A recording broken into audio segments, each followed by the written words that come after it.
Hola, hola, ¿cómo están? Bienvenidos a mi cuarto episodio de La vida se vive en mundiales, una excusa para hablar con la gente, con mis invitados y como para tener una medida de medición del tiempo de la vida.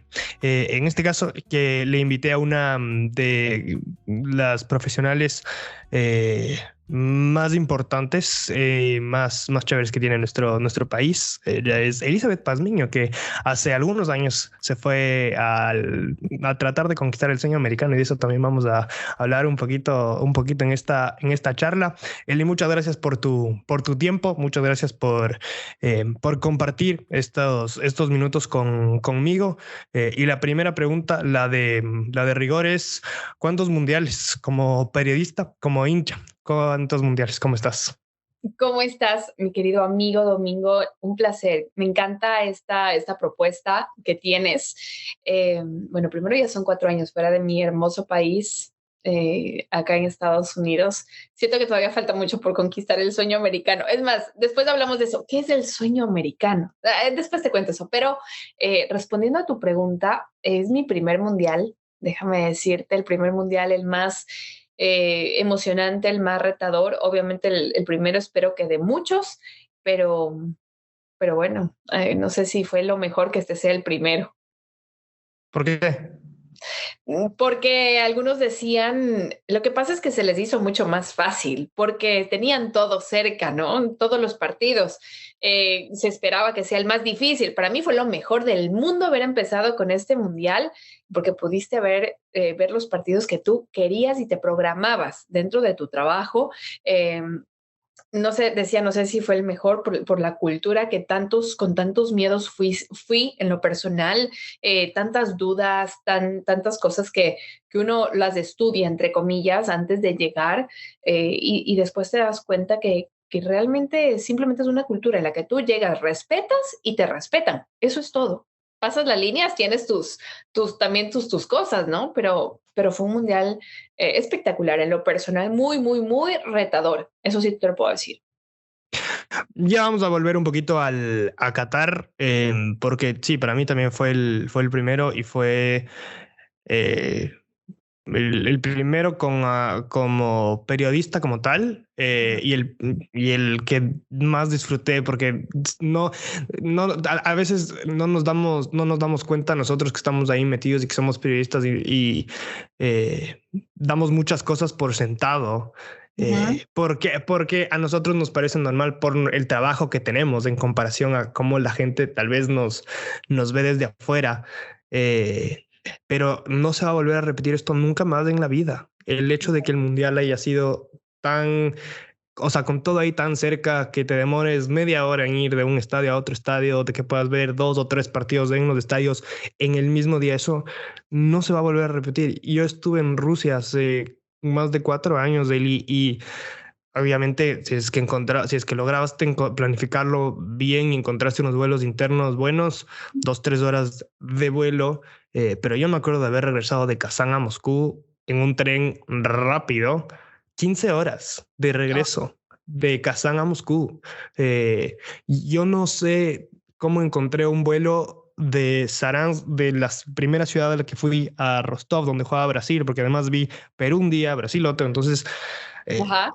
fue un viaje en avión. Entonces no estamos conscientes todavía de lo que vivimos, porque fue inolvidable primero por todo lo que pasó, y después va a ser irrepetible, porque esto Sí. ya en 3 años y medio en México, Estados Unidos y Canadá, Es vamos a otra ver si locura. es que tenemos que ir como de coast to coast a ver partidos, si es que nos tenemos que mandar vuelos casi que intercontinentales para ver más fútbol. ¿Cuál fue tu primer mundial? O sea, es decir, tu recuerdo del primer mundial. ¿Cuántos años que te acuerdas de ese primer mundial que en serio sentiste que se estaba jugando un mundial? Fue, bueno, como periodista, como te digo, este es mi primero, pero como fanática del fútbol, como seguidora, fue en el 2000, me acuerdo el 2002, ¿no? Por tema selección, el primer mundial, pero cuando lo viví, en serio, ya consciente y festejando y todo, fue en el 2006. Ahí fue Y cuando... cuando eras más chiquita, o sea, cuando eras niña, así que ibas creciendo y como te contaban o alguna cosa, nada. No, no tengo un recuerdo de un mundial, ¿sabes? De una época No. de niña que yo vea a mi familia o mi papá o mis tíos diciendo como es la época del mundial y vamos a ver a Pelé jugar porque, no sé, Brasil está por ganar otra copa o es el pentacampeón del mundo, porque si tienes algún recuerdo de niño por ahí es esas historias de Brasil o no sé, de Argentina o no sé, México y esto, pero sabes que no tengo ningún recuerdo en mi mente de una familia, una casa futbolera. Por ahí mi papá sí veía un poco, le gustaba el fútbol, pero no era una locura, ¿no? El tema de mirarlo. No me acuerdo, sinceramente. Mi vida, mi memoria familiar y futbolística es más cuando me llevaban mis tíos a la cancha a ver a Liga, por ejemplo, ¿no? Liga Deportiva Ujú. Universitaria, y nos compraban la entrada para todos, íbamos a la General Norte, comíamos ahí lo que nos compraban y lo que vendían. Pero de ahí de mundiales, la verdad es que familiarmente no tengo una historia que te puedo decir, nos juntamos todos a mirar la final. No tengo en mi cabeza eso, pero ya más grande, imagínate, 2002, hablo Ujú. de poquito, yo ya era grande, Ujú. ya sabía que Ecuador clasificaba al mundial, pero tampoco era como periodista todavía. En el 2006 lo viví como pura hincha totalmente. Vivía en Argentina en el 2006, entonces fue como el despertar para mí del mundo fútbol, ¿no? Porque además Argentina es una locura, vivir ahí un mundial, esa es otra anécdota. A ver, entonces te cambio un poquito la pregunta. Si es que el primer mundial fue en el 2002, el fútbol, el deporte en general, es decir, cuando te picó El el bicho. bichito, es decir, qué situación te hizo como acercarte mucho más a, o si es que o si practicabas alguno cuando crecías. Sí, no, a ver, el deporte en mi vida estuvo siempre, siempre, siempre, siempre. Como te digo específicamente mundiales, por ahí me acuerdo del pajarito de la mascota me parece que es Italia, no, Estados Fr- Unidos. De Estados Unidos no, Francia, Francia. Francia El es pajarito es Francia, el perrito es el de Estados el Unidos. perrito, bueno, ya, el perrito, me acuerdo del perrito. Y bueno, el pájaro también lo tengo por ahí. Algo, mira, medio así como entre Sí, sueños el perrito Striker. striker, ya. Yo tenía una toalla del perrito de Estados Unidos. Ok, ahí tengo medio un sueño vago, pero el deporte estuvo siempre conmigo. Mira, en la escuela yo hacía gimnasia. Siempre fui una niña, me rompí casi todos los huesos jugando, corriendo. No era una niña que se sentaba con las muñecas, no. A mí me encantaba correr en el básquet, jugar. De hecho, jugaba con hombres. Entonces, yo quería siempre retarme cada vez más. Jugaba fútbol en cancha de tierra, literalmente, donde yo vivía en Quito. Se armaban equipos y yo entraba y les decía, yo quiero jugar, y la cancha era de tierra. Entonces, yo recuerdo que me ponían de defensa central porque era más suave para una chica estar ahí parada, pero claro, el rato que recibías la pelota y de encarar y de defender, o sea, no era nada suave, para nada, se te venían encima todos. Entonces, siempre jugué al fútbol, como te digo, aprendí jugando en esta cancha. Después me agarró la adolescencia con el básquetbol. Jugaba con dos amigos que estudiaban en el Colegio Mejía y eran sumamente altos. Y yo era chiquitita y así aprendí a saltar y a encestar por encima de ellos. O sea, yo lanzaba arriba de mi cabeza la pelota para encestar porque el lanzamiento normal desde el pecho no lo podía porque me bajaban. Así que todas esas cosas fui aprendiendo, como te dije, me rompí el brazo, me golpeé la cabeza y un montón de cosas más por el deporte, pero la pasión siempre estuvo de hacer algo de deporte en mi vida. Siempre jugué voleibol, fui campeona en la Inmaculada, en el colegio que estuve con el equipo de voleibol, así que siempre, siempre practiqué deporte, toda mi vida. A ver, entonces vayamos al Mundial del 2002. ¿Qué te acuerdas de la eliminatoria? ¿Qué te acuerdas de ese día de clasificación? Yo era chiquito y a mí me chamearon por ejemplo, de esa eliminatoria. No Ajá. tengo recuerdo, no, o sea, tengo cero recuerdo o sea, de partido. El único recuerdo que tengo es que ese día, además hay unas fotos de ese día, del día del partido con La Uruguay. clasificación. Mi abuela y bueno, y mis papás y mis tíos solo llegaron un rato a la casa. Además, esto fue a las 9:30 de la mañana, 10 de la mañana. Se tomaron unas fotos y se fueron. No tengo recuerdo alguno del partido. O sea, más bien, sí vi el partido, pero no tengo, o sea, cero recuerdo del partido y de los goles. Cero. Nada, ¿qué edad tenías ahí? O sea, yo soy de octubre, en 2001, como 6 años. 6 años. Un poquito más de 6 años. No, eres un bebé. Yo me acuerdo, mira, ese mundial yo me acuerdo que en mi casa gritaban, gritaban, la gente, no sé, estaban sumamente felices.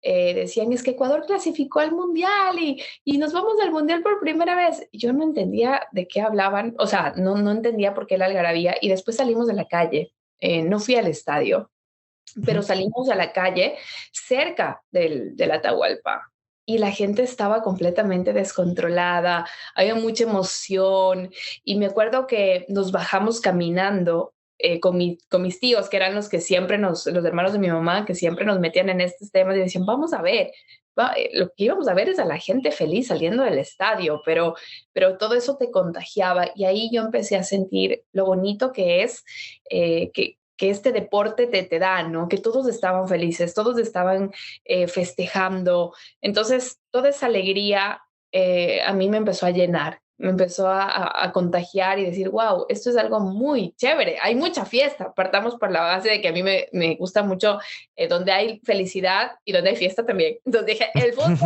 tiene todo lo que me gusta. Y del mundial, o sea, ¿te acuerdas de levantarte, de ver los partidos? ¿Ya un poco te empezó a interesar más o igual un poco todavía desde lejos? No, bueno, estaba un poco lejos, pero yo me acuerdo de mi papá con el ruido a lo lejos de la televisión, ¿no? Porque era Japón al otro lado del mundo, igual los partidos Ujú. eran como acá, las madrugadas. Sí me acuerdo de escuchar a lo lejos la bulla de la televisión. Ahí ya empecé a tener conciencia de la emoción que te transmitía, que mi papá muy tenso también al ver las primeras participaciones de Ecuador. Pero nuevamente era un poco lejana como para madrugar y ver, no, todavía no tenía eso. Pero sí ya empezaba a escuchar algo, ¿no? De esto de que eres muy lejos del mundial, está al otro lado del mundo y todo este tema. Yo solo tengo un recuerdo o sea, de haber oído que a lo lejos gritaban el gol del Team Delgado con México y yo seguir durmiendo es como, no hay manera que me levante a ver el fútbol ahora, porque bueno, en esa época sí, o sea, o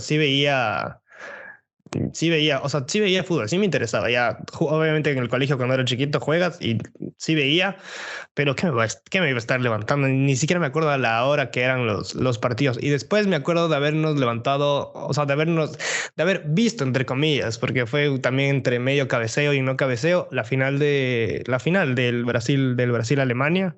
Ujú. Pero no, tampoco es que tenga un gran recuerdo de la final, por ejemplo.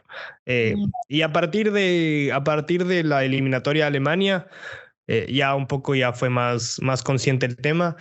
A mí al comienzo, o sea, me llevaban el fútbol, o sea, me preguntaban y yo decía sí, y no me importaba bancarme las 2, 3, 4 horas que había que hacer, que había que esperar hasta que comience el partido. Y desde septiembre del 2003 no falté a un partido local de eliminatorias de Ecuador en el estadio. ¿Pero tú ibas al estadio a las gradas o tú ibas a Sí, la sí, sí, cabina sí. No, por no, donde? no. A la cabina iba solo cuando mi abuelo, o sea, normalmente los fines de semana. Y cuando jugaba la liga. O sea, yo me acuerdo de haber ido al sur, de haber ido a Atahualpa, de haber ido al estadio de la liga, evidentemente, cuando jugaba la liga. Pero con mi abuelo, siempre con mi abuelo, porque además con mis abuelos viví mucho tiempo en el mismo edificio, entonces era fácil, era Claro. cuestión de llamar o solo bajar y tocar la puerta y después ya. Yo también ya sabía que había que preguntar y había que obviamente planificar como, ¿me llevas al fútbol? Sí, entonces me llevaba nomás. Pero para las eliminatorias era un poco distinto. O sea, Claro. para la gente que no está un poco consciente, para las eliminatorias hay que hacer, por ejemplo, un proceso de acreditación distinto. No es la misma credencial con la que vas los fines de semana al fútbol. Las entradas son, no puedes, no sé, sí podrías encontrar ese mismo día, pero normalmente compras con muchos meses de anticipación. Además, los partidos de eliminatorias, normalmente va la gente que no va normalmente al fútbol. O ¿Verdad? sea, si eres otro público totalmente distinto. Eh, y por eso, bueno, sí, digamos que por la radio también, como tenía esa conexión, A mí me preguntaban, yo decía sí y yo tenía mi entrada y me llevaban al fútbol. Para mí no había demasiada ciencia. Después, cuando uno va creciendo, por supuesto, se va enterando de cómo van funcionando las cosas. Pero a ti, ¿dónde te encontró esa eliminatoria a Alemania? Esa eliminatoria de Alemania fue, como te digo, en Argentina. Yo me fui a vivir allá en el 2006, justamente a inicios del 2006. Yo me fui a estudiar allá a los 17 años. Tenía 17 ya.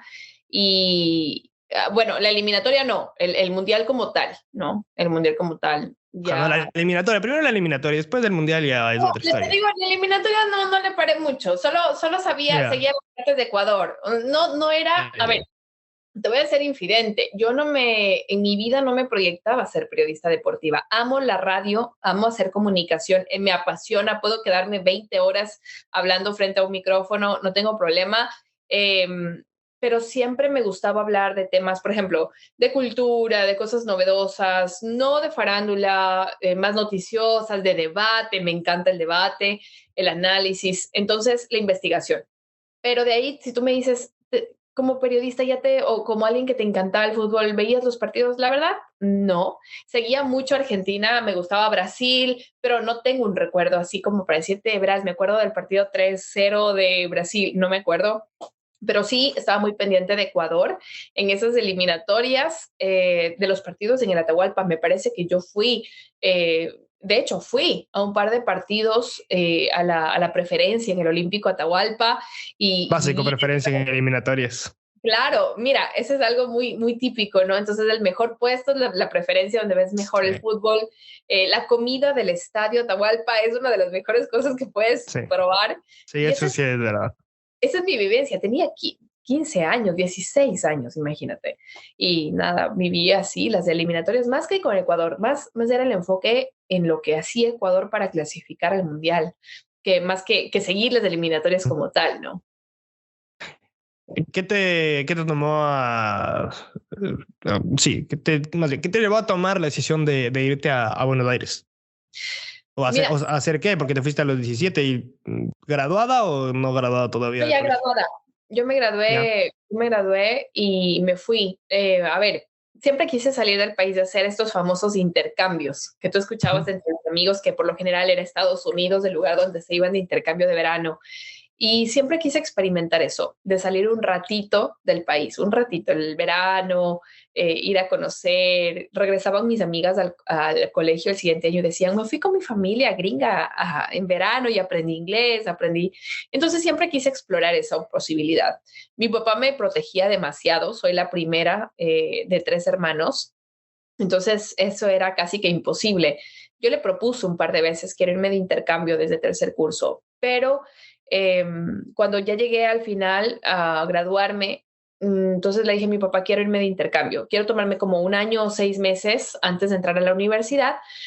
Y él me dijo, no, negado, olvídalo. Di pruebas de la Universidad Católica y con un promedio bastante bueno, cerca de 19 sobre 20, no aprobé la universidad, yo no lo podía creer, para estudiar comunicación, ¿no? Ya, Entonces, ya, ya.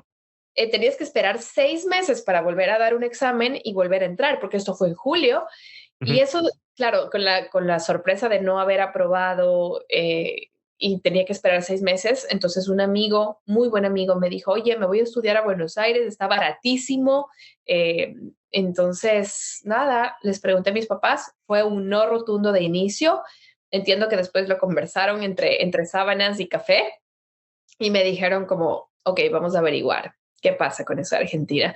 Claro, Argentina es una potencia en marketing y en comunicación siempre, y entiendo que ellos averiguaron también eso. Así que con 17 años para cumplir 18, claro, hicimos todos los papeles. Mi padre me fue a dejar, mi papá, no mi mamá, fue a dejarme allá en una residencia universitaria y así fue como decidí. Sufrí demasiado los primeros 6 meses, pero después ya me acostumbré a la vida de allá, me gustó mucho, era muy fuerte el estudio porque tenías que leer Ujú. siempre muchos autores, muchas cosas, pero así fue como decidirme para Argentina y viví 6 años, casi 7 años allá.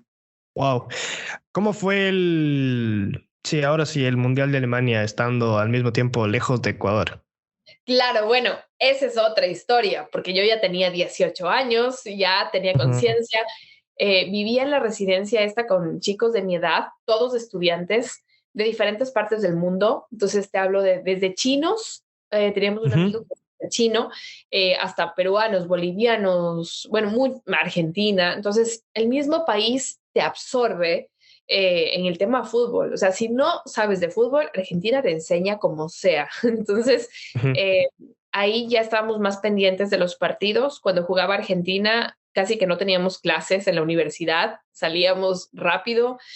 Cuando jugaba Ecuador, yo era la única extranjera de mi curso, de mi grupo, entonces pedíamos salir. Eh, y veíamos todos los partidos con amigos, como te digo, los partidos de México lo vivíamos al máximo, era una locura, los mexicanos se beben todo y festejan todo, entonces mucho más Además están en todos lados y son un montón. son un montón, son muy festeros. Entonces, así fue como vivía los partidos. Yo recuerdo apoyar a México, apoyábamos, si no estoy mal, a Perú, que también no sé si fue ese mundial, y estoy con Ujú, unos amigos, ¿no? ujú. Bueno, todos No, apoyamos. de ese al Mundial de Alemania de aquí fueron Brasil, Argentina, Ecuador y Paraguay. Y Paraguay, tienes razón. Pero todos festejábamos México, como te digo, sobre todas las cosas. Ujú. Eh, así Hasta que que fue les tocó jugar con Argentina, como normalmente pasa. O sea, los mexicanos están felices hasta que o les hasta toca que Argentina o Brasil y se chao. encuentren ellos. Y mira, otra de las cosas, yo salí a la universidad, ¿no? Porque ese mundial era Alemania, igual los partidos muy temprano, me acuerdo, y Ujú. salía yo a estudiar, ¿no? Porque habían clases, pero mientras yo salía veía otros que recién iban llegando en la mañana, ¿no? Uno en Ya. fiesta, completamente, Perfecto. la gente borracha caminando por las calles, o sea, era una locura el mundial vivirlo ahí en Argentina. Más aún cuando Ecuador jugaba, nos reunimos los ecuatorianos a mirar los partidos en un solo lugar y ¿sabes qué? Fue la primera vez que yo canté el himno nacional de mi país y lloré. La primera vez en el Mundial del 2006, cuando el primer partido se da, el primer partido de Ecuador, yo me acuerdo mirar por la pantalla y cantar el himno nacional, yo lloraba y decía, un sentimiento por mi patria que no puedes, o sea, no puedes describirlo. Estando lejos es contar, es otra historia como la cuentas, a cómo la vives. Pero lo mismo me pasó ahora en Qatar, ¿no? Yo escuché el himno nacional de mi país y decía, qué lindo que es de ser O, ecuatoriano, ¿no? o sea, si normalmente sí, es como estremecedor escuchar el himno sí, teniendo en cuenta que es del mundial y el mundial es, o sea, el evento probablemente deportivo. Capaz se da ahí con los Juegos Olímpicos. Yo todavía no me quiero arriesgar a decir que es el evento, pero si no es el evento, es como en el palo, porque a mí no me ha tocado todavía estar en unos Juegos Olímpicos y ojalá en 3 años y medio pueda llegar.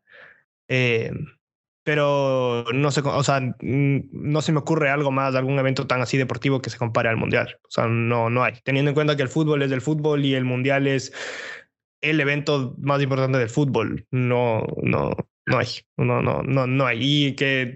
Y estar ahí y cantar el himno y que no, sí, no. Después ya vamos a seguir hablando de Qatar. Porque me dices que te quedaste 6 años ahí en Argentina y, o sea, a ver, entonces, ¿cómo fue esa otra vez? Eh, Llegar al 2010 y después volver. eh, y ¿cuándo decidiste que querías como seguir en esto, o sea, o estar en esto del periodismo deportivo?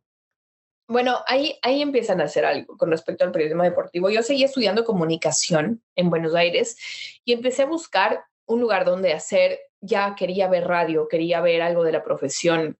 Siempre fui muy como queriendo ir más allá, más rápido. Es bueno a veces y a veces no, porque te digo, la ansiedad de querer rápido conseguir pues un puesto de trabajo o un lugar en la radio.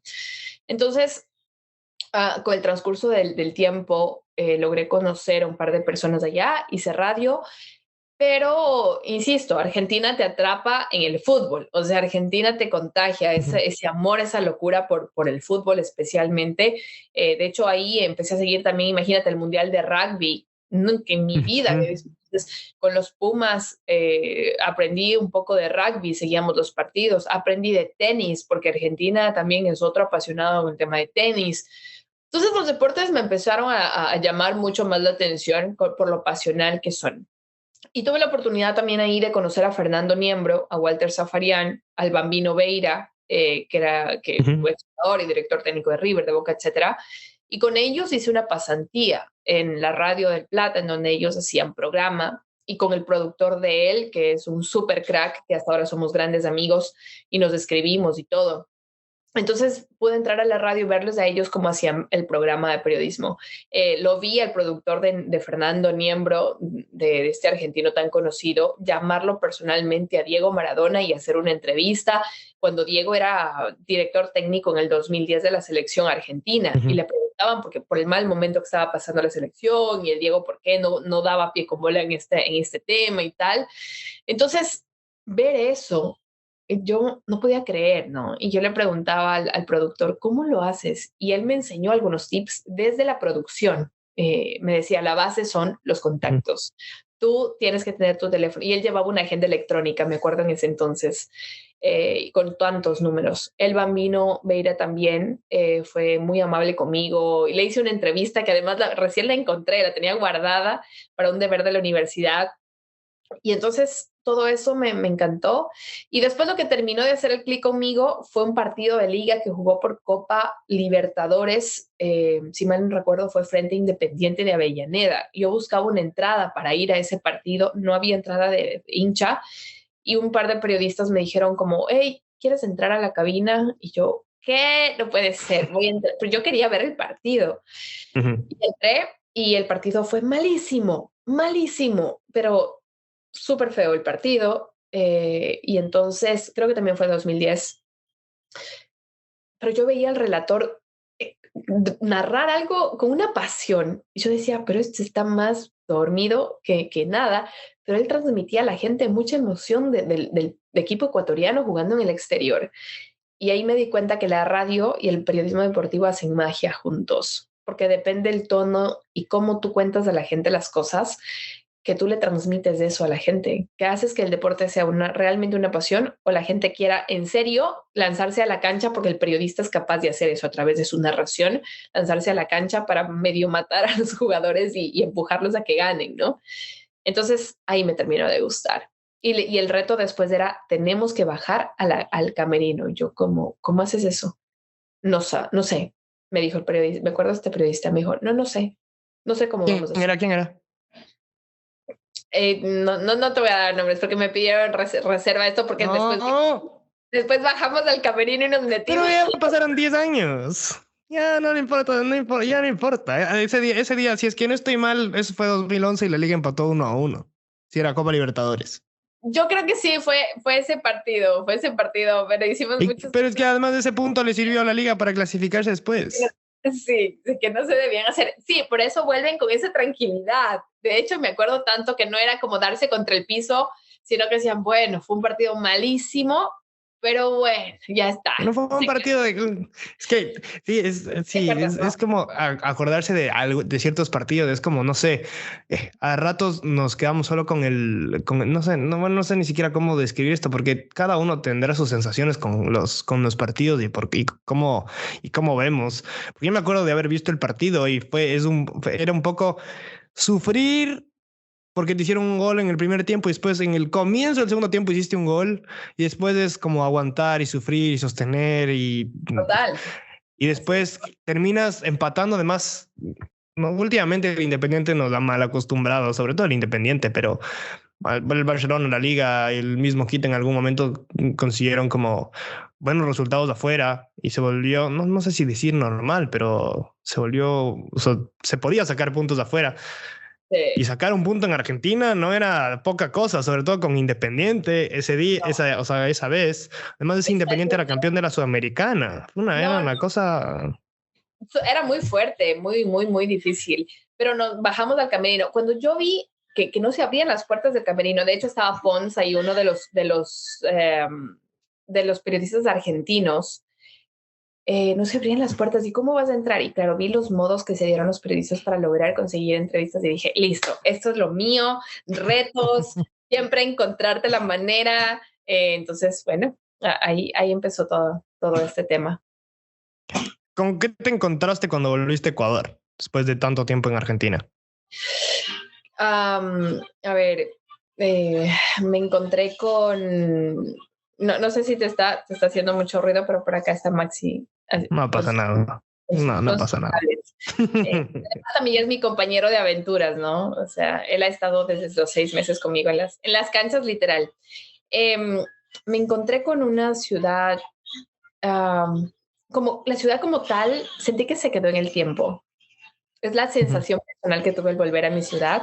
Y después, sabes que volví a hacer radio. Tuve la oportunidad de entrar a la radio, la deportiva, y ahí hacer radio ya directamente en lo que es periodismo deportivo. Fue muy, muy, muy chévere sentir eso, que podía volver a mi país y trabajar enseguida. No, pues me pagaban y muchos decían desde el inicio no te pagan y eso fue como, wow, qué bueno, qué lindo. Pero ya no me acostumbraba mucho a Ecuador, ¿sabes? Me costó acostumbrarme otra vez. Iba a la vida muy rápida de Buenos Aires. De hecho, nunca se me pegó el che, pero sí se me pegaron muchas cosas del día a día de allá. Y decía como, a ver, ¿puedes ayudarme en esto? ¿Sí o no? Pero no estaba brava. Era como, no te des vueltas. ¿Sí o no? En Ecuador somos más, mira, disculpa, por favor. Entonces, tuve que readaptar mi chip otra vez. Pero en eso me encontré con, bueno, mi familia, un novio que dejé y después de esas cosas de adolescencia, que ya no volví más con ese novio a propósito. Muchas cosas muy divertidas, muy divertidas. Y a ver, yo me acuerdo de que en ese camino a Brasil todavía no nos encontramos en los estadios. Yo me acuerdo de haber comenzado a relatar fútbol, que este van a ser 11 años desde que comencé a relatar fútbol ¿A qué edad? ya en la radio. Mi primer partido fue en marzo del 2012. Fue un partido de la Serie B. Jugaba la Católica con Ferroviarios de Guayaquil. Okay. Eso fue un sábado en la mañana. La Católica ganó 3-2. Dios mío, qué memoria. Si a mí me preguntas cuál fue mi primera transmisión. Es más, creo que la primera fue católica y de televisión, de radio no tengo idea. Y por eso te iba a preguntar, porque yo no tenía CNT Sports, o sea, no tenía CNT Sports, pero te veía en fotos, en videos, más no solo a ti, sino en algún momento me encontré con el Andrés Muñoz en Sao Paulo, pero eso ya fue 2017 y todavía seguía estando CNT Sports ahí. Es decir, le veía al Andrés Ponce, a todos estos chicos que ahora ya... Sí, son amigos, ahora ya les puedo tratar de tú, no de usted, y ya no les veo como así de chiquito a los más altos, sino que ya creciste, sí soy medio de su tamaño, sí, ya un poco crecí. ¿Cómo fue esto de entrar a la televisión y qué tan distinto fue en comparación a la radio? A ver, la tele me llegó a mí en el 2013, exactamente con DirecTV. Ese fue mi primero antes de llegar a CNT Sports. Mi padre fallece en julio, el 23 de julio del 2013. Y en septiembre me llaman. Yo estaba haciendo una cobertura, de hecho, en el municipio de Quito, de nada, de alguna cosa, de algún reglamento, algo que se estaba dando y me llaman y me dicen, puedes viajar. Acabamos de tener un problema con la persona que va a ir a hacer una cobertura y entonces nos acaban de recomendar tu nombre para viajar. Y yo, ¿para viajar? ¿Cómo? ¿A dónde? Bueno, mira, te llamamos de DirecTV Sports, la selección va a jugar una tripleta de partidos, entonces, ¿cuándo salen? Pues el charter de la selección sale hoy. Me estaban llamando a las 12 del día. El charter de la selección salía a las 4 de la tarde y yo no sabía qué hacer. Yo trabajaba en Match Deportes, mi querida radio con Roberto Machado, que siempre también me dio mucha apertura. Y sabes que yo en la plena cobertura les dije como, sí, obvio, sí voy. O sea, y yo estaba haciendo en vivos para la radio y ese rato le llamé a mi jefe y le dije, don Roberto, me acaban de llamar de DirecTV, me voy con la selección, me voy. Y el primer viaje fue, bueno, este triplete de viajes fue Bolivia, Chile y Colombia. Así fue, los 3 partidos que jugaban afuera, ¿no? Entonces, eh, la cuestión fue que nada, me fui corriendo a mi casa, llamé a mi mamá, le dije, mami, sácame una maleta de donde sea, me voy a ir de viaje. No, nadie entendía nada, obvio. Así que llegué, cogí 4 cosas y me fui. Me fui de viaje con el charter de la selección, con DirecTV. Fue un reto brutal. O sea, para esas cosas de la vida, digo, tienes que estar preparado porque cuando te llega y si no, el tren se fue. Así llegó televisión para mí. Fue muy difícil, te digo, esta primera experiencia, porque yo recuerdo en Colombia, de hecho, en Barranquilla, cae este aguacero brutal que detiene el partido por más de una hora. Sí, ese día que perdimos. Sí, Perdimos, se inunda toda la cancha, se paraliza todo, la comunicación era terrible. Yo estaba en el borde del campo y estaba haciendo con DirecTV Latinoamérica y yo no entendía, estaba con Fabián Gallardo en el relato y yo no le entendía a Fabián lo que me preguntaba. Y a Fabián, si no le entiendes lo que te pregunta, te ahorca. Entonces, yo no entendía lo que me preguntaba, yo respondía lo que medianamente creía que escuchaba. Así que me sentía terrible. Soy de criticar mucho, criticarme y ese día fue terrible. De hecho, volví. O sea, sufriste un montón. Mucho, no lo disfruté. Estaba mojada, pero empapada porque nos habíamos, pero recontra mojado en la cancha y no entendía, no escuchaba, temblaba del susto y de los nervios. Bueno, la verdad es que la pasé súper mal y de regreso igual cuando tú te vas en charter con la selección, la gente dirá, ay, qué nice, qué cool. No, señor. Terminas y salís corriendo porque el charter se va. Así que imagínate, yo toda estilando, me olvidé mi cédula. Tuvieron que regresarse al estadio porque no podía volar sin mi cédula y con la ropa mojada y todo. De hecho, me prestaron un short de no sé quién fue, de la para volver. Yo tenía que haberme quedado con ese short de recuerdo, pero lo devolví. Volví sin zapatos, sin medias, en short de algún futbolista de la selección, porque mis pantalones estaban empapados. Esa fue mi primera experiencia de televisión en el exterior, gracias a Dios. Y después con CNT, y la diferencia es tremenda. Yo me llevo algo que dijo un productor una vez, la televisión es cruel porque juega mucho con tu imagen, dependes mucho de la imagen, más allá de tu voz o lo que sepas. Entonces, el hecho de tener que estar siempre muy bien arreglado, muy bien vestido, muy bien presentado y después tener muchos datos, moverte todo el tiempo, es sumamente retador. Tienes que estar preparado todo el tiempo, pero yo lo disfrutaba. Nunca me daba cuenta de lo que estaba haciendo hasta cuando se acababa, hasta cuando ya salía. Tenía muchos nervios y después prendía la cámara y mis nervios desaparecían frente a la cámara y después volvían. Es brutal. Uno de los mejores partidos que me acuerdo que me pasó eso fue el Ecuador-Argentina en eliminatorias. El estadio completamente lleno. Yo temblaba. Estaba para todo el país en vivo. Eliminatorias mundialistas. Elizabeth, estás para todo el país, me decían. Y yo tengo miedo escénico. Ojo al dato. No voy a estar en público. Y yo decía, Dios mío, si me pongo a pensar en cuánta gente me está mirando, yo me voy a desmayar aquí mismo en el Atahualpa. Pero nada, dije, bueno, vamos a disfrutar. Vamos a hacer lo que sabes hacer y a pasarla bien. Y así fue. Me temblaban las piernas, pero cuando la cámara se encendió, pues nada, hicimos lo que sabíamos hacer y ya. ¿Cómo fue ese viaje a Chile, del último, el de la clasificación? De la clasificación de ¿cuál? De los a Brasil. O sea, supongo que ahí en Brasil, en Chile, antes de Brasil estuviste.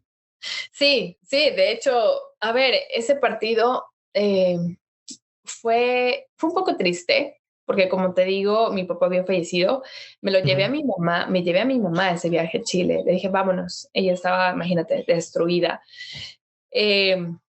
Fue también un partido al contrario, fue muy relajado, era la primera vez que yo compartía con productores trabajando y esto es literal, la gente no sabe, pero tú estás en la habitación con toda la gente, o sea, productores, camarógrafos y el cuarto se transforma en una oficina. Todo el mundo en un estudio, básicamente. En un estudio de edición, unos gritando, cállense que estoy grabando, y otros diciendo, tengo que mandar rápido este material, y el otro, no se me prende la conexión, y me decían a mí, yo me preocupé al principio, te digo, me asusté, me decían, ven al cuarto, y yo, ven al cuarto, ¿cómo así? No, tú ¿Cómo bajas. para? Entonces, ¿cómo así? Dicen, no, todos estamos en la habitación 200. Yo así, ¿cómo así? Y tienes que tener mucho cuidado porque además estás en el mismo hotel de la selección. Entonces, bajaba y encontraba literal, o sea, gente por todos lados, en el piso acostados, en las camas, trabajando con sus computadoras, grabando, otros bromeando, comida por todos lados, pura comida chatarra, porque nadie come. Entonces, sí, es un ambiente muy, muy chévere. Haces amigos el resto de tu vida. Algunos durmiendo, decían, tengo sueño, y se acostaban en una esquina de la cama a descansar.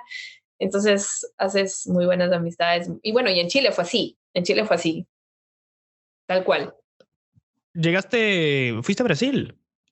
No fui a Brasil, no fui al Mundial. ¿Dónde te encontró? ¿Te quedaste en Quito? ¿Te quedaste en Ecuador? En el 2014 estaba en Ecuador. Trabajé allá, me acuerdo, el Mundial. No hice ninguna transmisión para el Mundial, pero sí hacíamos programas de previas en la radio, trabajamos para el canal, algunas cosas de color especialmente, y los enviados especiales pues estaban trabajando allá en el Mundial, pero no, lo pasé en Quito. Y para las eliminatorias a Rusia, ahora ya me acuerdo de verte mucho más seguido en los estadios. Yo a partir ¿qué fue? Segunda parte del 2014, después del Mundial, ya comencé a estudiar y ahí ya los fines de semana sí tocaba dejar la vida también en transmisiones, en estadios, en viajes, todo un poco. Me acuerdo ya verte mucho más seguido. Obviamente sí. Te diría que si es que te veía en la tele, la verdad es que te mentiría porque no tenía CNT Sports, pero sabía que estabas ahí con varios otros. ¿Dónde te fue encontrando en este camino a Rusia? Creo que esa fue la mejor eliminatoria de mi vida, lo puedo decir. Hablando de eliminatorias, porque ahí estaba ya, como tú dices, 100% con CNT Sports. Llegué a tener pues muchas responsabilidades muy lindas en el canal, especialmente con el tema selección. Yo era la que estaba transmitiendo junto a otro compañero, Paul, éramos los encargados de Quito, y Quito era la base de la selección cuando jugaba las eliminatorias. Entonces, lo viví mucho más cerca. Hacía, por ejemplo, noticiero, hacía previa y partido. Entonces tenía que trabajar todo el día prácticamente. Ahí fue el partido que yo te cuento de Argentina-Ecuador. Cuando se da este partidazo, esa experiencia la tuve allá, y estaba hasta recién buscando una foto en la que recién me mandaron, que yo estoy parada en ese partido, y el productor está al lado mío y me decía, ¿estás bien? Todo va bien. No sé qué, un nivel de tensión tenaz. Pero sí, fue una época de muchísimo trabajo. Además que ahí puse en práctica lo que te contaba al inicio, lo de este productor de Fernando Niembro, que me decía, todo es contactos, porque ahí pude hacer entrevistas muy lindas, importantes, de exfutbolistas. Tuve la oportunidad de hablar con jugadores que estaban en concentración, porque puse en práctica esto de hacer relaciones y contactos que después te van a ir ayudando, ¿no? Y te da una experiencia espectacular al poder tener estas conversaciones, estas entrevistas. Y finalmente, bueno, después ya un poco sabemos que el punto de quiebre fue el FIFA Gate, finalmente, aunque a veces no lo dimensionamos demasiado. Tal vez nos quedamos afuera de Rusia por el FIFA Gate. Eso fue un punto de quiebre porque ya después Chiriboga dejó de ser el presidente, después Carlos Villasís pasó a ser el presidente, hubo el choque ahí con el cuerpo técnico, el Jorge Célico terminó siendo el DT de la selección. ¿Cómo terminaste la mejor eliminatoria de tu vida hasta ahora? Es decir, porque al principio iba todo bien, aunque tampoco nos fue del todo bien en esa Copa América en Chile. pero estuvimos ahí peleando y al mismo tiempo nos fuimos hacia abajo y de todas maneras estuvimos relativamente cerca de ver si es que podíamos clasificar. ¿Cómo terminaste ese camino a Rusia? De hecho, a ver, ese fue también un último partido con Célico en Chile, cuando ya Ecuador ya no tenía El nada que penúltimo. hacer. Claro, ya Ecuador estaba ya perdido, ¿no? Casi afuera, ajá. Pero, ¿cómo fue? Bueno, con un viaje a Chile, justamente, le digo a mi camarógrafa, es una mujer espectacular, Alejandra, le digo, Ale, las dos hacíamos sinergia, le digo, vámonos a Chile. Y me dice, ¿estás loca? No. Le digo, bueno, sí, vámonos a Chile. Dice que Ecuador está afuera, pero vámonos porque aquí hay muchas cosas que estaban muy calientes y entonces... Hay que ser y parecer y en las malas mucho más, dice la canción. Claro, entonces siempre fueron los viajes con estos locuras de la selección. Me fui a Chile, terminó así esta eliminatoria. Nos autorizaron nuestros jefes, las dos, era mi camarógrafa y yo. Ella tenía la responsabilidad de sacar en vivo las transmisiones. Nosotros éramos como casi que queríamos llegar a un nivel de Fox Sports. Desde donde estás era en vivo. Y eran con unos equipos que tenía el canal en ese momento. Entonces ella tenía la responsabilidad de sacar en vivo sí o sí esto. Y yo de cubrir. Bueno, ahí pasó algo también, una experiencia increíble, porque donde estaba hospedada la selección era un hotel blindado. ¿Qué quiero decir? Tiene rejas por todos lados y no podías entrar fácilmente como cualquier hotel. Tal Entonces, cual los hoteles de mundial, tal cual. Y ajá, todo se vuelve peor cuando el momento de la selección no es el mejor. no es el mejor. Entonces, siempre me inventaba un par de cosas para entrar. Algunas anécdotas tengo así que me he inventado algunas cosas para entrar a los hoteles. Y esta ocasión le escribí a una persona del cuerpo técnico y le dije como, oye, quiero tener una entrevista con el profe. Le escribí directamente a Jorge Célico, siempre fue muy amable conmigo y me dijo, bueno, sí, dale, 11 de la noche. Entonces yo le dije, Alejandra, vámonos. Entonces nos fuimos en un taxi hasta allá. La jefe de prensa en ese entonces me dijo, no hay entrevistas, lo siento. Entonces le dije, bueno, pero el profe me dijo que sí. No te alargo el cuento. Y sí, hicimos lo que teníamos que hacer, yo como periodista, lo que tenía que hacer para mi canal. Eh, y entonces esa puerta sellada, cerrada del hotel en un punto, yo estaba parada afuera, me acuerdo que hacía mucho frío, lo veía Celico a lo lejos, estaban ahí y vi que esa puerta empezó a abrirse y dije como, yo sentía que las puertas del cielo se me estaban abriendo. Porque ya la jefa de prensa me dijo, no hay entrevistas. Y el técnico me dijo que sí. Cuando vi esa puerta abrirse, dije, Dios, gracias. Pero claro, empezó la tensión porque estábamos en noticiero, entonces teníamos que salir en vivo. Le dije, ok, a mi camarógrafo, le dije, nunca pares de grabar. O sea, tú nunca pares de grabar. Por más de que la policía nos saque las dos de los pelos, tú nunca pares de grabar. Pero todo salió bien. Celico nos llevó a una habitación ahí, o sea, una oficina que tenía el hotel en el lobby.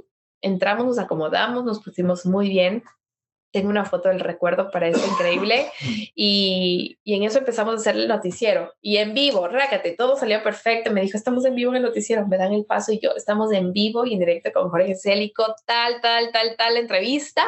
Y pasa la jefe de prensa y se quedó plantada mirándonos, decía, no te puedo creer que estás aquí adentro haciendo un noticiero en vivo. Ya nadie me podía cortar el Sí, no noticiero. te podías sacar. Ajá, si es, o sea, si es que te sacaban ahí era No, un escándalo porque... claro, yo decía, esa cámara apuntaba todo el drama, entonces, nada, me dejaron terminar mi entrevista y claro, Célico ahí contó un par de cosas, decía otras, estaba apenado porque sabía lo difícil que era llegar a una clasificación.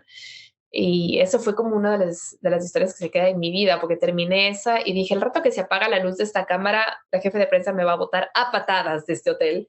Y así fue. Me dijo, haz el favor de salir. Y yo, ok, gracias. Y me fui. Es que no había mucho más que decir porque además ya habías hecho lo que fuiste a buscar. Entonces, como que sí, ya solo ahorita ya me voy. Ya. Sí.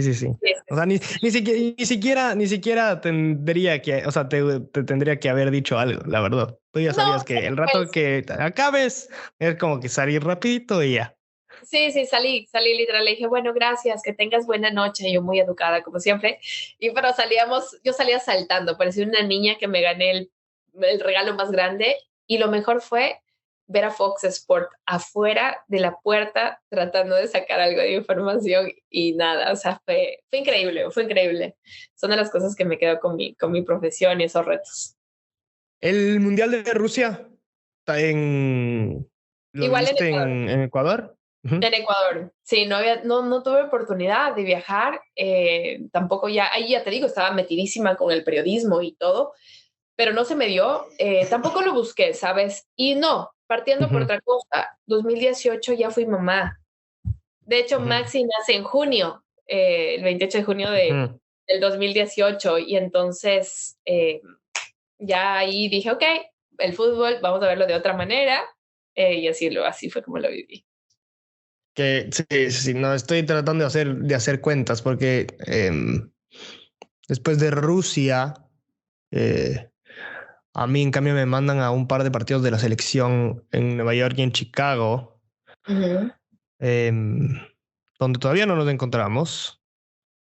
No, bueno, de No sé ahí si... nos encontramos, ya ahí, No, no, porque, no, nos encontramos después, nos encontramos en el 2019, nos ah, encontramos en Orlando, ¿te acuerdas? En sí, sí, sí, Orlando. sí, sí, sí, sí. Justo ahora estaba, además, buen timing, estaba borrando unos mails y me acuerdo de un mensaje que me mandaste, sí, para como que encontrarnos esos días. No sé si Sí, fue antes del partido o para los entrenamientos o alguna cosa.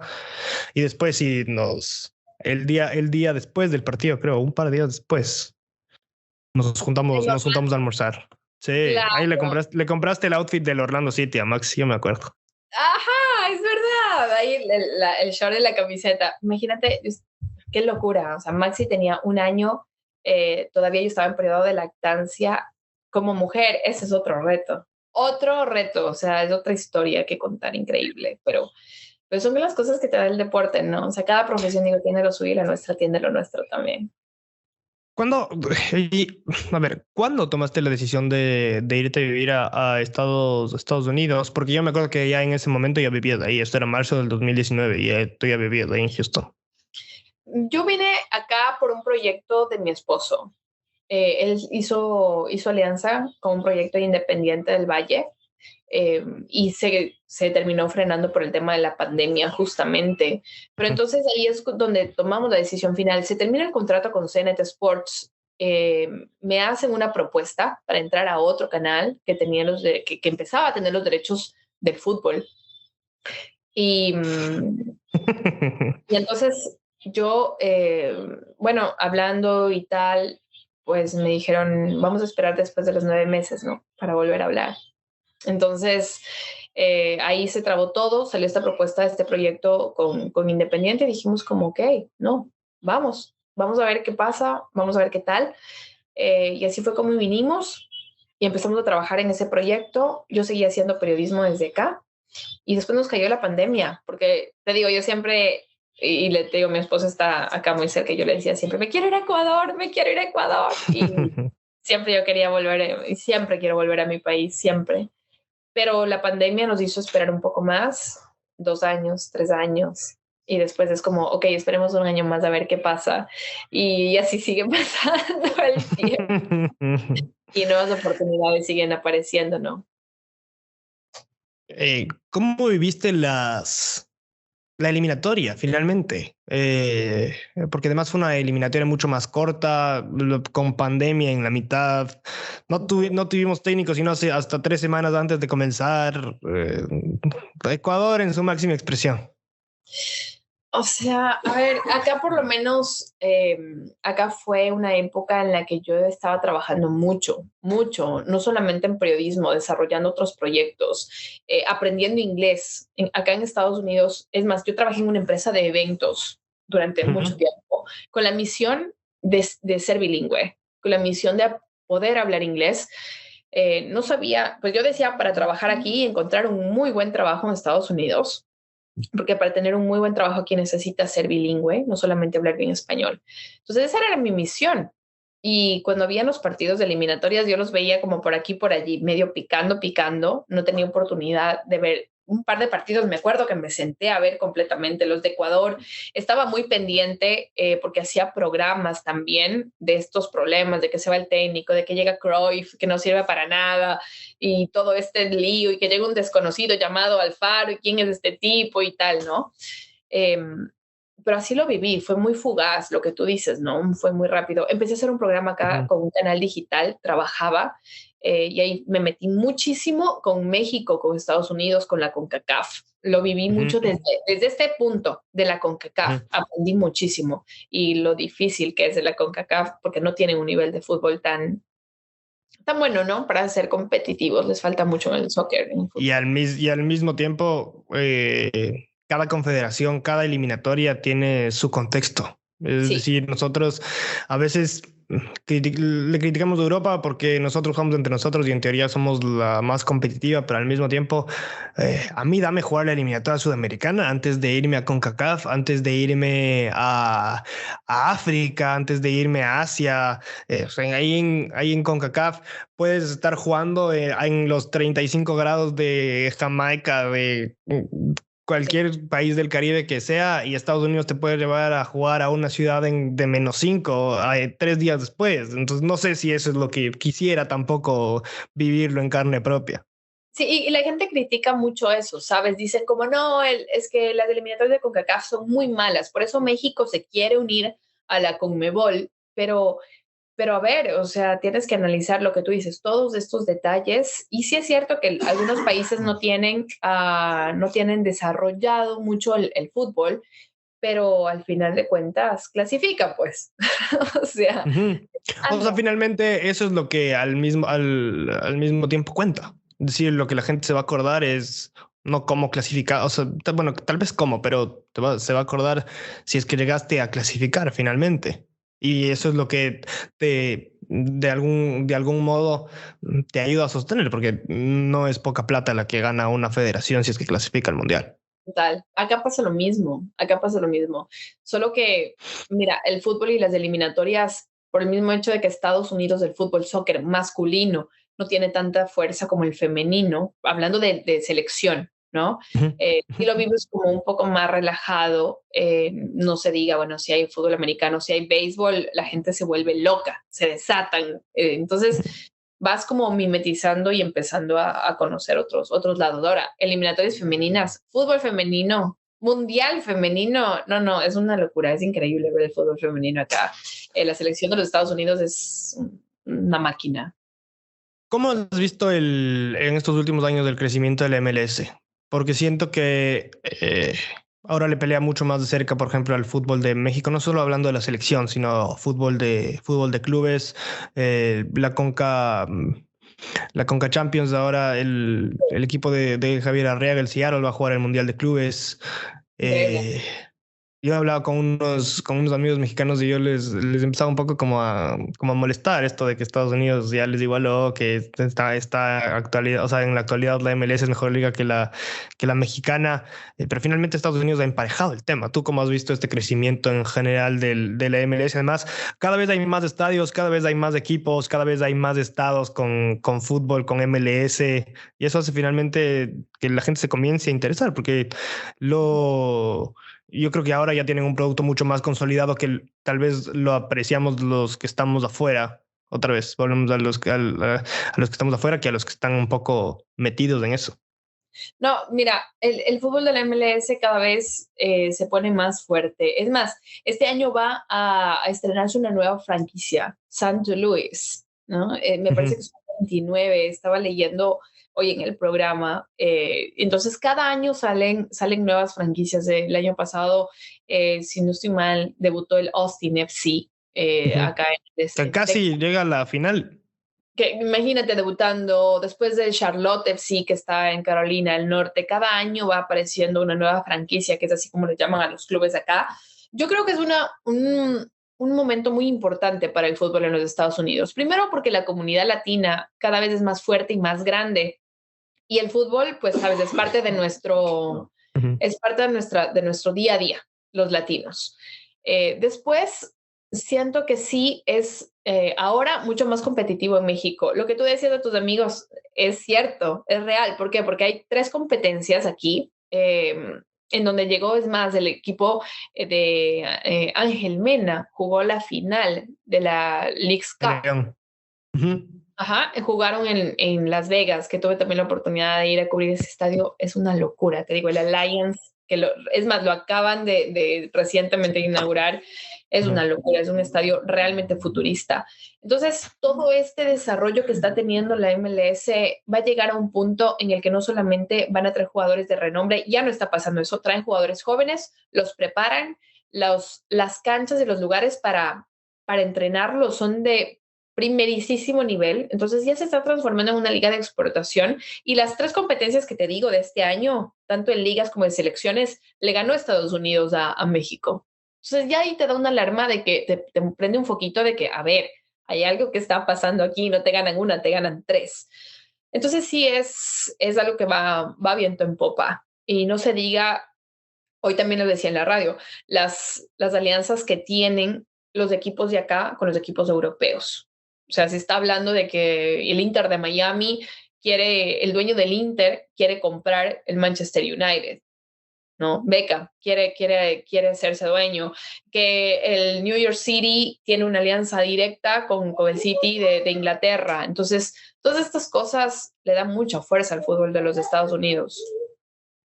A ver, ahora sí, llegó el momento de hablar un poco del... Messi quieren como sea traerlo a Messi acá, ¿no? Entonces ya con sí, también. Sí. Por ahora aparentemente creo que van a tener que esperar un poquito más, porque aparentemente se va a quedar un año más en París. A ver, hablemos de Qatar. ¿Cómo te surgió la posibilidad de ir? Y sí, cuéntame un poquito qué se sintió el comentarle a la selección ecuatoriana en el estadio. Ay, Dios, no, es que es increíble.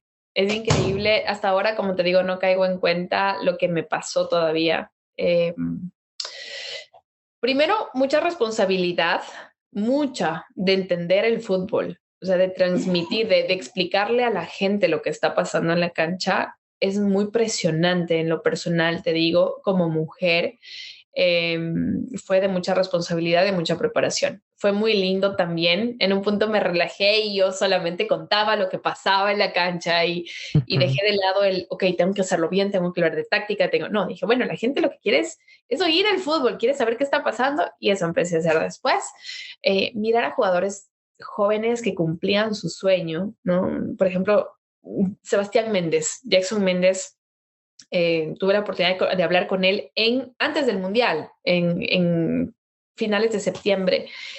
Y después de verlos en la cancha y decías, wow, o sea, verlos correr a ellos, tener la oportunidad de saber qué es lo que sueñan, qué es lo que quieren, es lindísimo. Y después que te digan, vas a comentar un mundial. O sea, yo te digo, en este punto siento que me gradué de mi carrera. Si me dices, piensa, te puedes retirar, yo te digo, bueno, en este punto de mi vida, yo te digo que ya estoy lista, he cumplido todo lo que he querido en mi vida con respecto al periodismo.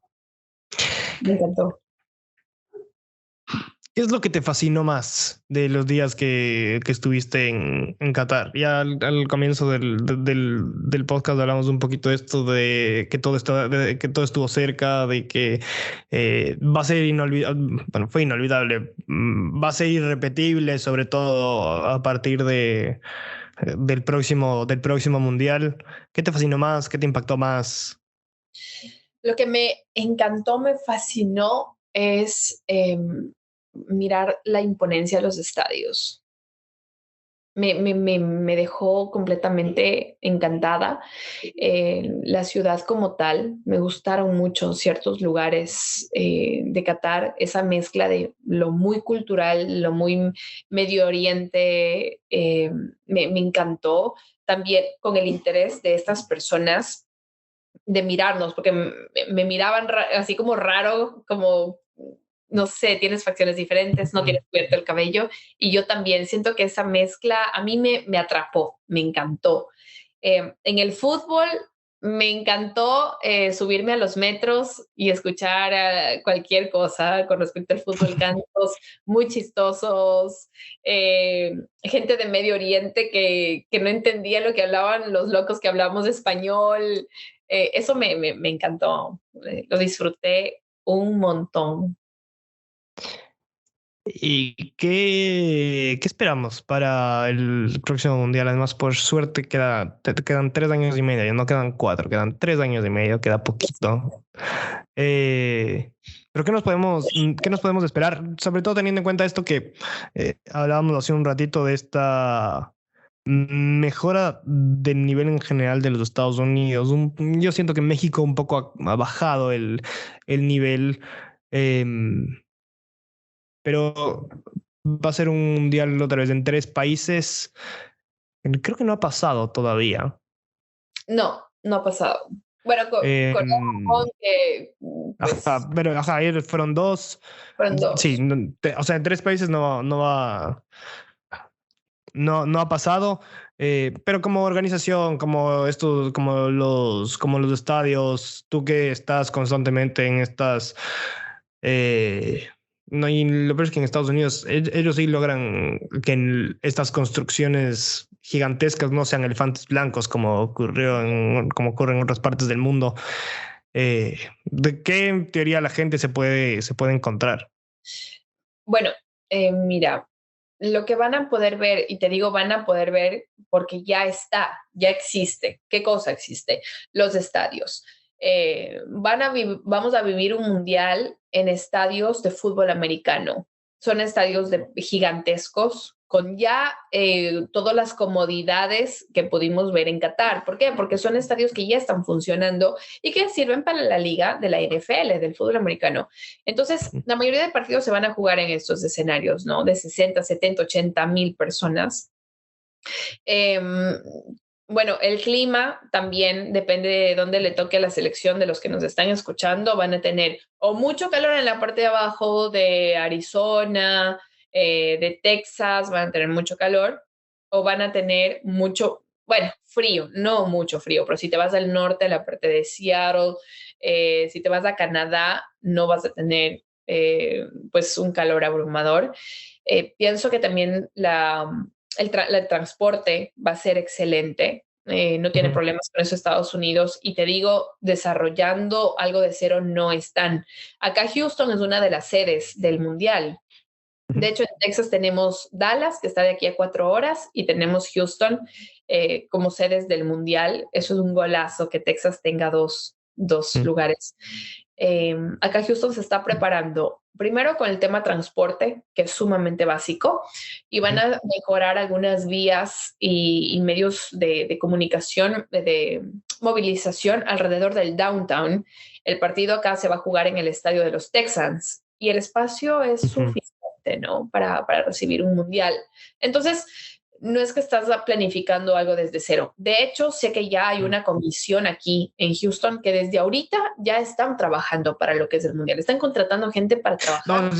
es que además estas comisiones seguramente comienzan a trabajar desde que les nombran, o bueno, desde que, en este caso, desde que les eligieron sede, incluso antes, Antes. antes de que, Sí. de que se confirme la sede y todo, porque sí, 3 años, sí, ahorita es como ya solo afinar los últimos detalles y como más bien marcar los checks de la lista para que, según los requerimientos FIFA, evidentemente, porque Ay, mira, en algún momento, por ejemplo, le preguntaban al Francisco Egas si es que vamos a hacer sede de la próxima Copa América y el Francisco Egas decía, no vamos a hacer sede de la próxima Copa América porque no tenemos los estadios como para albergar un torneo así, o sea, es y, una y locura. finalmente. Es una locura lanzarse a hacer eso como en 2 años, 3 años. No puedes hacer eso. Mira, Estados Unidos, siendo lo que es este país, se armaron comisiones, si no estoy mal, hace 2 años se armaron Ujú. comisiones para postular a las ciudades a ser sedes del Mundial. Es todo un concurso. Entonces, yo entiendo que para postular una ciudad como sede, tú dices, hola, yo soy una sede que estoy lista, una ciudad, y tengo tal, tal, tal, tal, tal, tal, tal, y te ponen una lista de cosas en las que tú dices, ok, después de la votación, sí, estás listo para ser sede de un mundial. Y lo que tú dices, a partir de ahorita, esa misma comisión que se creó para postularse al Mundial, también esa comisión sigue trabajando ya en adelante. Entonces, aquí, por ejemplo, en Texas, en el estadio de los Texans, vale la redundancia, en Houston, se hace el rodeo más grande del mundo Ujú, en febrero, marzo, ¿no? Recibes ujú, miles de millones de personas en toda esa área, porque no es solo dentro del estadio, sino todo el área alrededor. ujú. Entonces, es ya esto. Houston ha sido organizador de finales de Super Bowl. Entonces, estas cosas van sumando para que tú seas elegido como una sede, pero no es un tema de que, ay, organizamos en 3 años, tenemos todo listo. No, así no funciona. Imagínate, aquí se está trabajando casi 5 o 6 años para un mundial, o sea, y con ya estadios creados y cosas ya desarrolladas. Entonces, sí, es fuerte la organización de lo que se viene, ¿no? Em, me quiero quedar un rato en el mundial y no puedo dejar de preguntarte ¿de qué tenías miedo antes de ir a Qatar? Con esto que tanto se habló de los mitos y ni sé qué, y qué sí podías hacer y qué no podías hacer, y sobre todo el papel de la mujer en la cultura musulmana, en la cultura árabe. Yo conversaba con un amigo que vive ahí en Qatar y nos sacaba un poquito las dudas. Y al mismo tiempo con otro amigo de Guayaquil, nos quedamos un poco como mind blown de ciertas cosas porque sí, no, ni siquiera sé cómo puedo decirlo. Es decir, estamos acostumbrados a otras cosas Mm. eh, y nos choca un montón ver ciertas situaciones que a nosotros nos parecen que no puede pasar, pero finalmente pasa y al mismo tiempo es esto que tú decías al comienzo también, esto de llegar, es como llegar a la casa como que alguien te invita, tú llegas a la casa, puedes hacer ciertas cosas, ciertas normas, tienes cierta flexibilidad, pero hasta ahí, o sea, siempre hay un límite que no puedes cruzar, porque si no, evidentemente hay consecuencias, tal cual como si es que alguien vendría a tu casa y cruza tus límites. Es decir, pones el grito en el cielo, pero ¿a ti qué te pareció la experiencia? Bueno, mira, lo que no me gustó, por ejemplo, fue que algunas personas no estaban capacitadas para entender que nosotros los periodistas, no te hablo mujer, te hablo los periodistas, porque bueno, hombres y mujeres partamos, iban por lugares separados. Ningún hombre nos Ujú, podía chequear a nosotras las mujeres, ni las mujeres a los hombres. No tocaban los hombres a las mujeres. Entonces, ujú, no estaban capacitados para entender que nosotros llevábamos un montón de cables, ¿no? Que llevábamos un montón de cosas raras para ellos, que son conexiones, que son enchufes, que son vainas que necesitamos para trabajar. Yo andaba a llevar un trípode chiquito para un micrófono y es una cosa larga y decían como, ¿qué es ujú. esto? De metal, que puedes matar a alguien con un golpe. Y sí, le das un golpe con a alguien con eso de metal y le matas, pero me costó mucho eso, te juro, me daba mucho coraje. Tuve muchas discusiones cuando quise pasar al Centro Internacional de Prensa porque te revisaban todo y te sacaban y se alarmaban por cosas. Entonces, eso no me gustaba. Siento que faltó un poco de capacitación ahí, pero al mismo tiempo lo entiendo porque eran miles de personas trabajando. Eh, Algunas no dominaban el inglés y claro, te hablaban en árabe. Es más, algunas veces me confundieron a mí como que yo era del Medio Oriente, entonces rasgos y me hablaban árabe y yo decía como, no entiendo. Y decían, no eres, ¿de dónde eres? Y yo, de Ecuador. No, y o sea, se alarmaban. Entonces, eso me chocó un poco, el tema de que no tengamos esa rapidez de movernos, ¿no? Como periodistas para llegar. Sí me impactó, y te digo súper sinceramente, me impactó mucho ver a las mujeres completamente cubiertas hasta los ojos, o sea, solamente que sus ojos se vieran.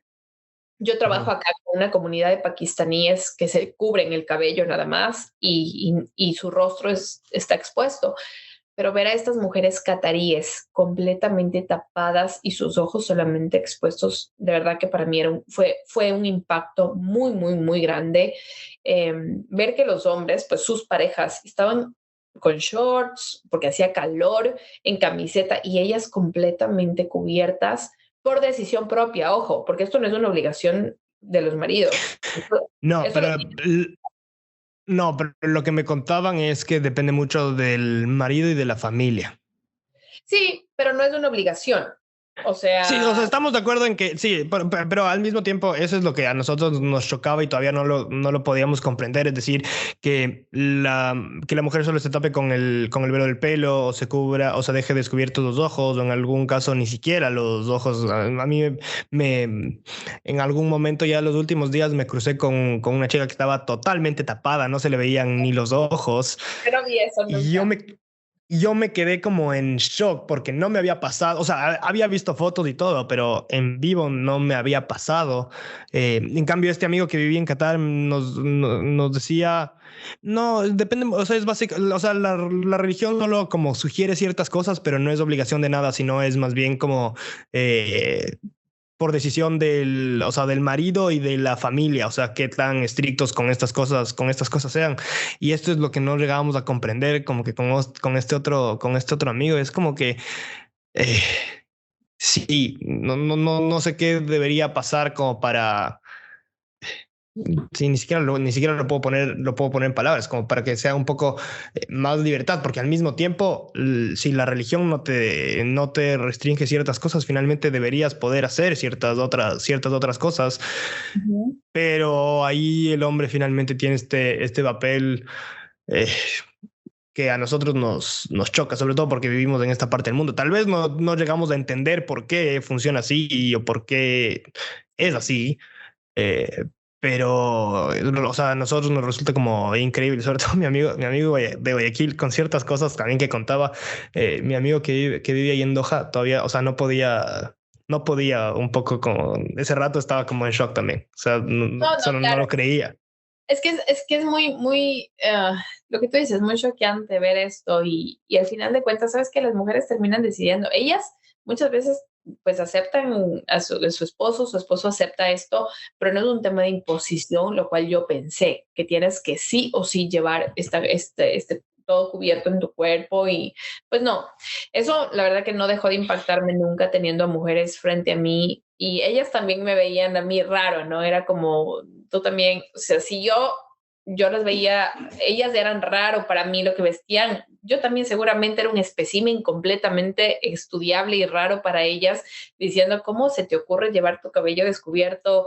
O cómo, bueno, entonces es tema netamente cultural. Algo que no me gustó que también como lo vi un poco incómodo, y nuevamente va el tema del hombre y la mujer, ¿no? Que tú quieres, pues entras y yo me iba a ir a sentar en un lugar, en el metro, y estaba caminando, vi un puesto disponible y llegó un hombre y tac, o sea, se me metió al frente y se sentó y me quedé como, "Ah, oye, o sea, me iba a sentar, como, no hay chance, o sea, es como, Ajá. después pasan los días y dices, bueno, ni modo, tengo que llegar rápido y sentarme. Y de hecho yo me sentaba y hubo ahí alguien que me miró y me Ujú. dijo como, o sea, ¿se te ocurre ponerte al frente de un hombre para sentarte primero? Y yo, bueno, sí, ¿qué pasa? No, la más brava, ¿no? Aquí me quedo. Sí, y al mismo tiempo volvemos a esto que decíamos antes, que es como al mismo tiempo el país se tiene, o sea, en este caso Qatar tiene como que flexibilizarse un poco ante esto, porque si no, o sea, habría líos cada 5 minutos en cualquier parte, o sea, nadie podría decir nada ni hacer nada, sería un despelote todo, entonces Sí, sí, es tuvieron un mucha, poco esta convivencia que hay que llegar a tener. tuvieron ellos, yo te digo que también aplaudo su paciencia para abrir su mentalidad y la mentalidad de la gente al mundo, porque vinimos los locos de Occidente a armar despelote en el mundial, las mujeres vestidas literalmente como se les dio la gana, porque había mujeres que salían en shorts, otras salían en blusita, no era esto de que tenías que taparte sí o sí, ¿no? Entonces, vinimos los occidentales a decir, o sea, el mundial es como nosotros queremos. Y los cataríes decían, estado en nuestra casa. Entonces fue como ese choque y el dueño de casa se flexibilizó un montón. Y eso también hay que reconocer por parte de ellos, ¿no? Finalmente, otra vez vuelvo a lo que decía antes. La verdad es que Qatar organizó un mundial irrepetible. Por todo esto que estamos conversando, por todo lo que ya conversamos eh, sí, de cómo vivimos nosotros como ecuatorianos el mundial y finalmente terminó con final feliz. No sé tú, pero yo sí sigo feliz y me sigo emocionando con todo lo que sigo viendo. Además, siguen saliendo videos, siguen saliendo historias, la gente sigue haciendo ediciones con música, sin música, con sonido ambiental.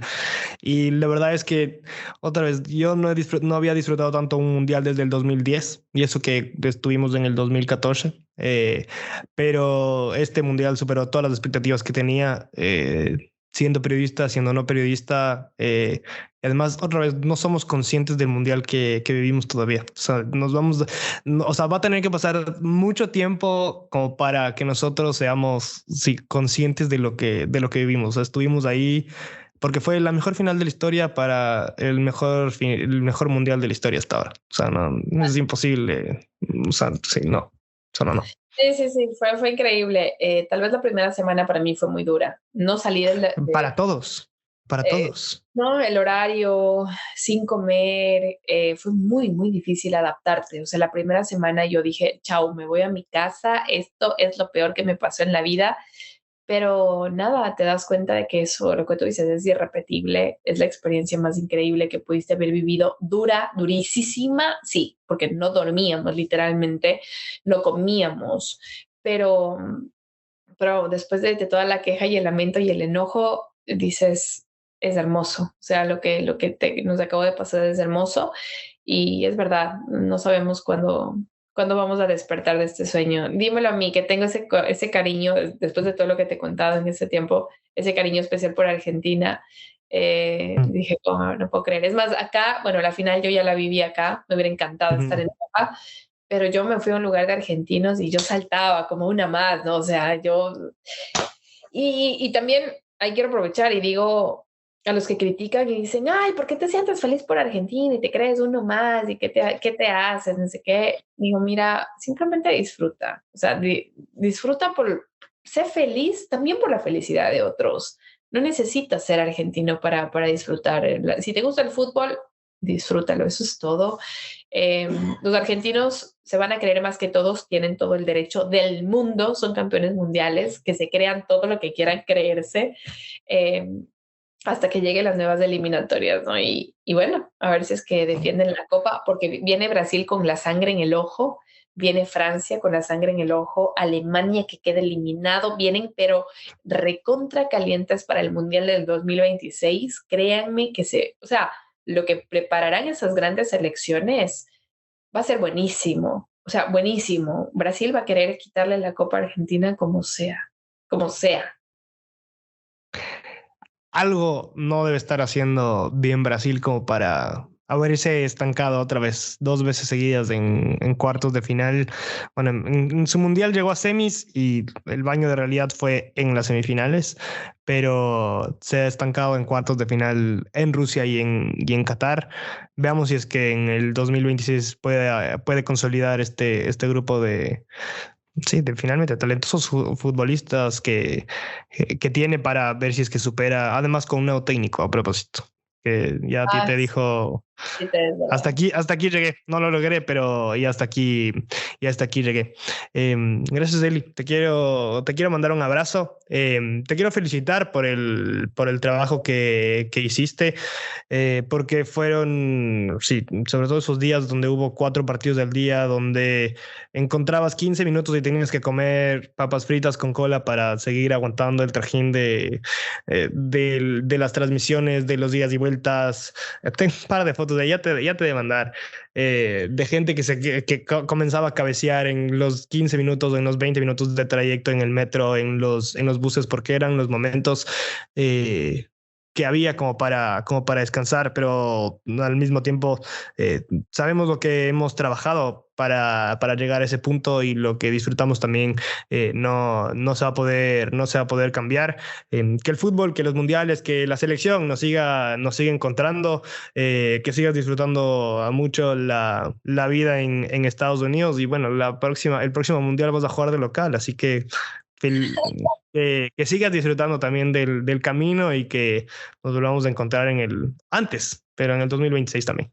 Que así sea, que así sea. Me encanta conversar contigo, me encanta encontrarme siempre en diferentes ciudades, nos encontramos y que se siga repitiendo. Y más que nada, bueno, ahora yo decía, bueno, llega el Mundial, Qatar, regreso y me retiro de esta profesión, se acabó. Pero ahora, como tú dices, ¿no? Empieza un nuevo camino, ya me están hablando, es más, ya Eli, las eliminatorias en marzo, es como, aguanten otra vez, Dios mío, esto no para. Y nada, eres súper bienvenido acá, tienes tu casa, como siempre, y yo también te admiro un montón porque, a ver, llegar a relatar, mirar a todos esos grandes periodistas que ahora también empiezan como los futbolistas que terminan su etapa, ¿no? Están ya empezando a dejar un legado y saber que hay ahora los amigos con quienes tú creciste, con quienes tú compartiste, quienes los viste crecer, ya tomando esa posta es increíble. Así que lo haces muy bien. Tienes un reto enorme porque junto a ti tienes también un familiar que es considerado uno de los mejores relatores del país. Tu abuelo, o sea, el reto es gigante el que tienes y no puedes bajar los brazos de eso. Y te mando un abrazo también y me encantó esta conversación. Que se repita, que se repita. Elizabeth Pazmiño, de una de las de las mejores periodistas que conozco por su trabajo, por su tenacidad. Estuvo compartiendo con nosotros en La vida se mide en mundiales, una excusa para reunirnos a hablar un poco de fútbol, del evento deportivo. Cada vez me convenzo más importante del mundo. Le quiero mandar un abrazo también al Coquita, que me deja usar su música. Un abrazo grande a la Eli también, a su pequeño Maxi, a su esposo, y les espero en el próximo. Gracias a todos por estar. Les mando un abrazo grande.